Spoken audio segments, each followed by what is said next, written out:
কপালে কালো দাগ আছে না নাই? সবাই বলেন আছে না নাই? যে ক্ষমতায় আসুক আমরা চাই আমাদের বাংলাদেশটা যেন কোরআন দিয়ে একবার পরিচালনা হয়। কথা বলেন ঠিক কিনা? হলো আমাদের মূল দাবি। কোরআন পার্লামেন্টে আসলে আর কোনো চুরি হবে না। চোর চুরি করে ধরা পড়লে হাত কেটে দেওয়া হবে, পা কেটে দেওয়া হবে। দেখুন আর গরু চুরি হবে না, ঠিক না ঠিক? এখন গরু চোর ধরা পড়লে এলাকার বড় নেতা গিয়া ওনার পক্ষে জামিনে দাঁড়ায়, ঠিক? তখন ওসি, এসপি, ডিআইজি সবাই বাধ্য হয়ে যায় জামিন দেওয়ার জন্য।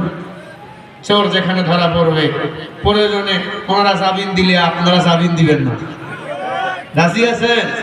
চাচা বলছে হাত কেটে দিবেন, হাত কাটবেন কাটবেন একটা করে চোখ তুলে ফেলবেন।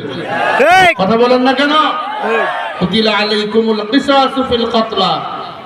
কোরআনের কিসাস হলো চোর চুরি করলে হাত কেটে দাও, পা কেটে দাও। কেউ কাউকে হত্যা করলে তাকে দুনিয়া থেকে বিদায় করে দাও, ঠিক কি না? ধর্ষণ যদি কেউ করে তাকে ওপেনলি বাংলাদেশ ফাঁসিতে ঝুলে যেন হত্যা করা হয়। হযরত ওমর ফারুক রাদিয়াল্লাহু তাআলা আনহু ক্ষমতার মসনদে বসা এক মহিলা চোখের পানি ছেড়ে দিয়ে বলে, ওমর আমি 20টা বছর জিনা করেছি, আপনি আমার বিচার করে দেন।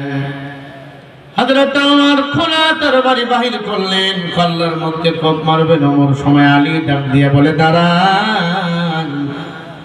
মহিলার পেট উঁচু দেখা যায়, মহিলা জেনা করেছে। মহিলার পেটে মনে হয় বাচ্চা আছে, পেটের বাচ্চা তো জেনা করে নাই। এর নাম হলো ইসলামী জীবন ব্যবস্থা। কোরআনের রীতিনীতি কত সুন্দর। পাটগ্রামের মানুষ ভালো করে শুনে না। ওমর ডাক দিয়ে বলে, আম্মা জান আপনার পেটে কি বাচ্চা? বলে হ্যাঁ। ডাক দিয়া কয়, দাঁড়ান। ও আলী ভাই, তুমি যদি না হইতা আমি উমর ধ্বংস হয়ে যেতাম। লাউলা আলিয়ুন লাহালাকা উমর। আম্মা জান দাঁড়ান, আপনি জেনা করেছেন, আপনার বিচার হবে। তবে আপনার পেটের বাচ্চা, আপনাকে আমরা যদি এখন হত্যা করে ফেলি, পেটের বাচ্চার উপর জুলুম করা হবে। ওয়ালা ইয়াতুনাকা বিমাসালিন ইল্লা জিনাকা বিল হক ওয়া আহসানা তাফসীরা।